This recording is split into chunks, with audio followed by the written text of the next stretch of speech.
अर्जुन ने कहा, हे अच्युत, मेरा रथ दोनों सेनाओं के बीच ले चलो, ताकि मैं उन योद्धाओं को देख सकूं जो युद्ध के लिए एकत्र हुए हैं और जिनसे मुझे युद्ध करना है।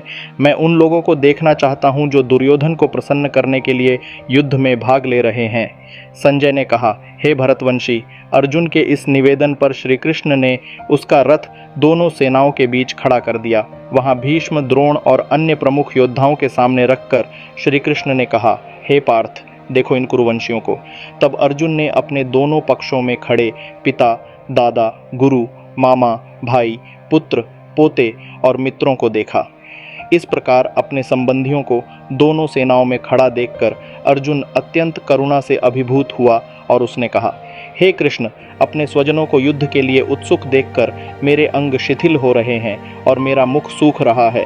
मेरा शरीर कांप रहा है, रोंगटे खड़े हो रहे हैं, गांडीव धनुष हाथ से गिर रहा है और मेरी त्वचा जल रही है। मैं खड़ा नहीं रह पा रहा हूँ, मेरा मन चक्कर खा रहा है और मुझे अशुभ ही दिखाई दे रहा है। हे कृष्ण, मुझे इस युद्ध से कोई लाभ नहीं दिखता, न ही राज्य, न सुख और न ही विजय की इच्छा है।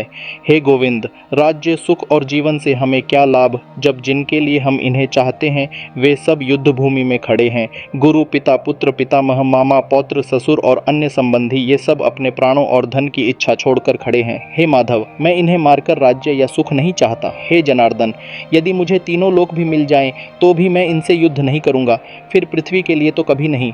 पाप हमें क्यों न लगेगा यदि हम अपने ही स्वजनों को मारेंगे, यद्यपि वे लालच और दोष से अंधे हैं। हे जनार्दन, यद्यपि ये अपने ही कुल को मारने में पाप नहीं देखते, पर हम क्यों न जाने कि कुल का नाश अधर्म है। कुल नष्ट होने से सनातन धर्म का नाश होता है और धर्म नष्ट होने पर अधर्म पूरे परिवार को घेर लेता है।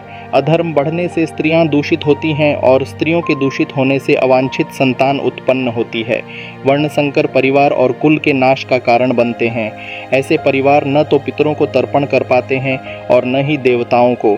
अधर्म में लिप्त लोगों से कुल परंपराएं नष्ट हो जाती हैं और वर्ण संकर से समाज में अवयव